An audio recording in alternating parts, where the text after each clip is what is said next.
One of the most hype, interesting, and deep as hell anime of summer 2025, Gachiakuta, just got even better. Hello everyone, I'm Finn. Welcome back to finnfilms. One of the best anime that I think has come out all year. An anime that is equally as badass as it is profound and shockingly deep as hell, just got even better in its second episode. So join me today as we will be discussing the newest episode of one of my favorite anime of summer 2025 so far, Gachiakuta Episode 2 in a nutshell.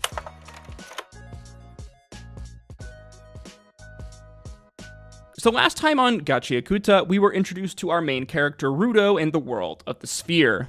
For a more kind of detailed breakdown on this world, this anime, and just episode 1 as a whole, I do recommend you go watch this video that I made here, I'll link it above, where I discussed episode 1, and really just how crazy deep and actually profound this new shonen anime shockingly is. In short, Rudo lives in a divided world.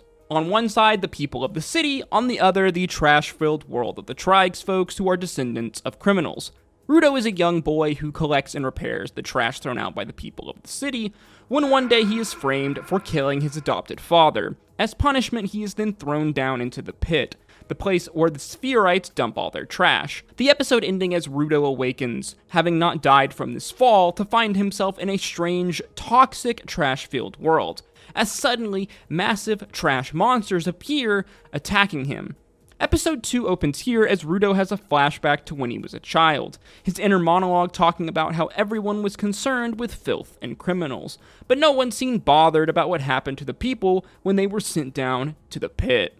As we are then treated to one of the most banging opening intro animations and songs I've heard in a while. A lot of the kind of themes of this anime are extremely metal as and I gotta say that the intro song and intro animation really capture that for me. We flash back to the present, Rudo once again being cast down into the pit, which to our shock and horror is revealed to be our world.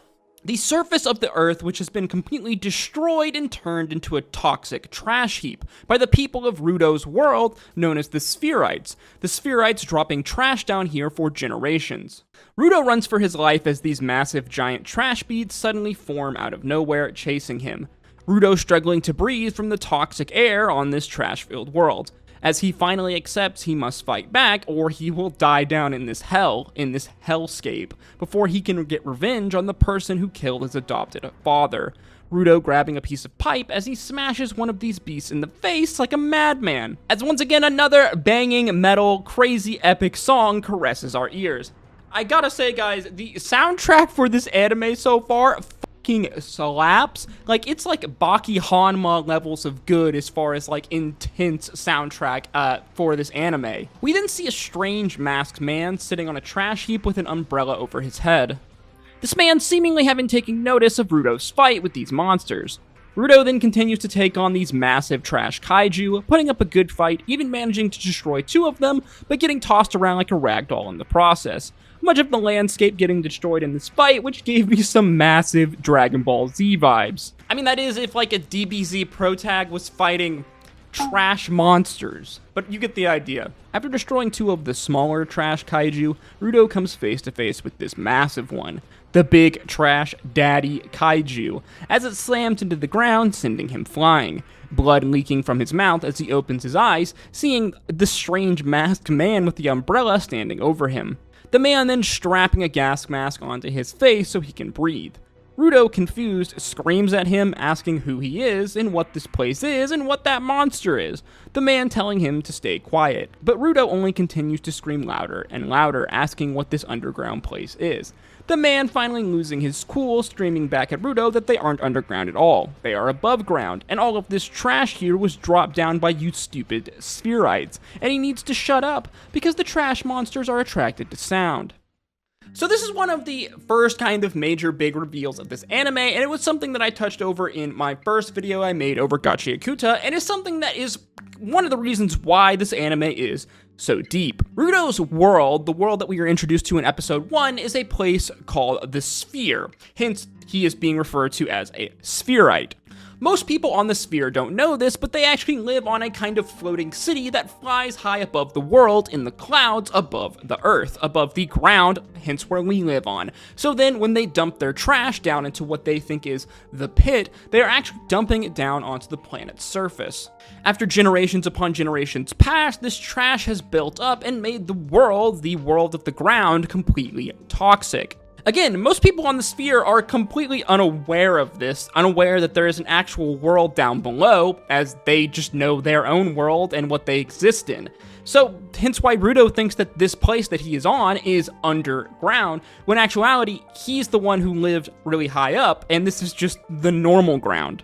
As well, all of this ties into a lot of the much deeper themes of this anime. Obviously, we have our themes of pollution, and this idea that if you were to treat an object with respect, a soul will inhabit it. Really touching on really relatable themes in our common modern world now, this modern world of consumerism, where we just toss all of these things out, and a lot of our objects that are built and made and then we purchase are basically made to fail. They are made to break and be replaced. This idea of a soul inhabiting an object is something that Rudo's adopted father teaches him when he was a young boy, hence why he has a soft spot for trash and broken things. However, down here on the ground, we see kind of the opposite idea of this ideology, of this thought process. What happens to objects with souls when they are discarded? Hence the trash monsters. Again, if an object has a soul, then what happens when it is tossed aside, when it is forgotten?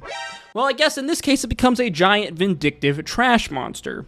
Back to the anime, we see that the trash monsters have continued to multiply as they swoop down on our two characters. A flash of light flowing through this strange man's hands as we watch his umbrella transform into a bladed-like weapon. As like an absolute Giga Chad badass, he single-handedly destroys all of these monsters, the trash that they are made out of dissolving away into ash. I gotta say, this anime has really hit us with some absolutely banging action scenes all throughout this episode so far, and again, once again, the action soundtrack for this anime completely slaps. Once the rubble clears, the strange man takes his mask off, introducing himself as Enjen, a simple cleaner in his words, whose life goal is to clean up this trash heap of a world that he calls home, as Rudo passes out.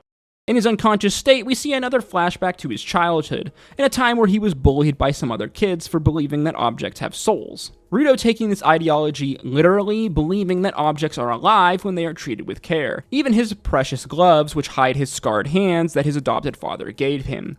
Rudo finally coming to consciousness, having been chained up by Enjen. Enjen decides to teach Rudo an important lesson about this world that he inhabits and what the spherites of the sky have done to it.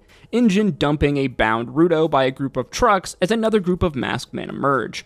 These men being completely shocked to see Rudo, an alive spherite, in the flesh before them. They believe that the majority of people that live in this world are people from the ground, people that are from here, and that most spherites die whenever they are thrown from the sphere. And that the grounds people absolutely hate them, and of course they would, as it was the spherites' pollution that has turned this world, the world of the Earth, the surface world, into this post-apocalyptic, trash-filled hellscape. Think like a Mad Max dystopian world, but filled with trash instead of nuclear waste. The grounds people then plan on selling Rudo to the highest bidder, as this man begins to ramble angrily, feeding Rudo pieces of garbage and trash, when out of nowhere, Rudo bites the skin off this man's fingers. The grounds people watching horrified as Rudo frantically begins eating this trash. Again, this is another example of like a theme, kind of a deeper theme and meaning that this anime plays on, specifically this idea of like otherizing someone, of slating them into a category when you don't understand them.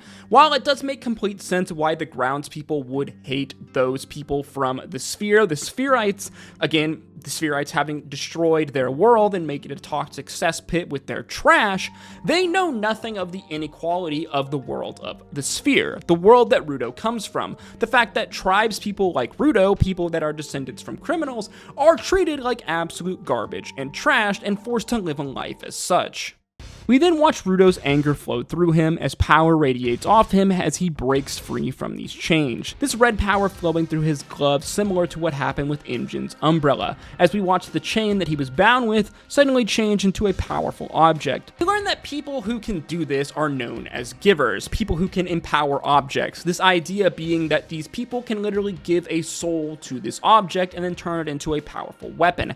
However, Rudo is unique when compared to most givers. Most givers can only do this to one object. So, for example, we have Enjen and his umbrella. However, Rudo's power lies in his gloves, the object that is most important to him that his adopted father gave him to hide his scarred hands. These gloves containing a soul of their own, which allows him to empower any object he touches, as we watch him beat the absolute shit out of these dudes. Enjen then offers Rudo a deal. He will teach him everything he knows about this world and his power. In exchange, Rudo will join him and become a cleaner.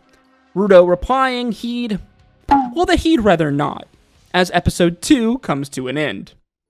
I absolutely love this anime. Summer Anime 2025 so far has been filled with so many banging anime, man. I mean, all you have to do is take a look on my channel and look at all the different anime that I've talked about, but there's at least like 5 or 6 anime that I would probably rank and give at least an 8 out of 10, and Gachiakuta is one of them. Not only does it look amazing, not only is the fight scenes banger as hell, not only are the character designs cool as hell, the fucking soundtrack is absolutely fantastic, but it has something that a lot of other anime doesn't. It has soul. What I mean is that this isn't just a piece of media that is made to entertain, it is made to impart a piece of knowledge, impart something deeper. As I discussed in my video about Gachiakuta, where I called it the deepest anime I've seen in a long time, it really is that, and we're only seeing more of that here in episode 2. While yes, it is a cool, awesome kind of dystopian action shonen with all sorts of badass fight scenes and a main character who is seemingly semi-OP with some very unique powers, all of these kind of broad shonen vibes, at its core, it is something like way more than that. As I've already discussed in this video, the themes of this anime are super profound, super deep. Themes of like pollution, themes of climate change, themes of this kind of critiques of this modern capitalist like consumer society that we live in. What we ourselves are doing to our planet through pollution over time. This anime giving us an idea of a dystopian future of what will happen to our planet should we not change our ways and change the way our consumerist society behaves and how we treat our planet. Not only that, but it also discusses some deeper themes, this idea of what happens to a person when you treat them like trash. This idea of trash being both literal and actual trash and what we are doing in polluting our planet, and also kind of like metaphysical, metaphorical, if you will. This idea of this divide of the people of the sphere, of the people of the city, and the tribesfolk, these tribesfolk being descendants of criminals and being treated like trash, being treated like garbage. Literally being tossed aside, tossed down into the pit, similar to how the people of the city toss their garbage into the pit. And we see what happens to the trash of these people when it is tossed down into the pit. When all of these objects that have souls in them are forgotten, they turn into these giant kaiju trash-like monsters. So then we have to ask ourselves, what happens to a person?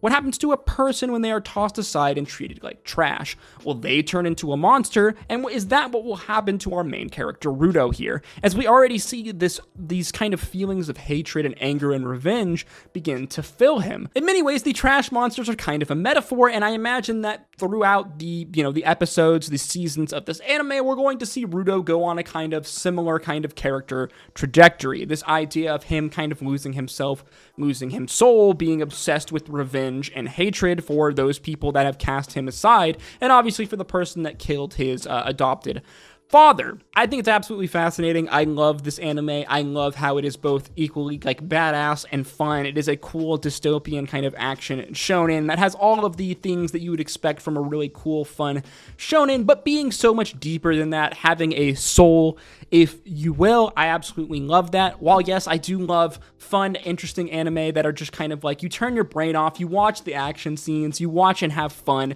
It is nothing more than just a vehicle of entertainment. I also do love when my pieces of media make me think and are deeper, and I love it when anime does this. As always, guys, these are just my thoughts and opinions, so feel free to let me know yours in the comment section down below. What do you think of Gachiakuta so far, and what is your favorite anime of summer 2025 so far? As always, if you did enjoy this video or you learned something new, please make sure you like, comment, and subscribe, as that is the easiest way to support me, and it really does go a long way in helping to put this video into the algorithm. If you did like this video, then want to check out some of my other anime content on screen now, like my video going over the Summer Hikaru Died, the new mystery horror anime for summer 2025, or what might be the best anime of summer 2025 so far, an anime that has somehow got an 8.81 on my anime list and making it number 33 on the most popular anime of all time. Once again, thank you for watching my videos and continuing to support me. I hope to see you in the next one, guys. Stay safe out there. Until next time, peace, love, Aru.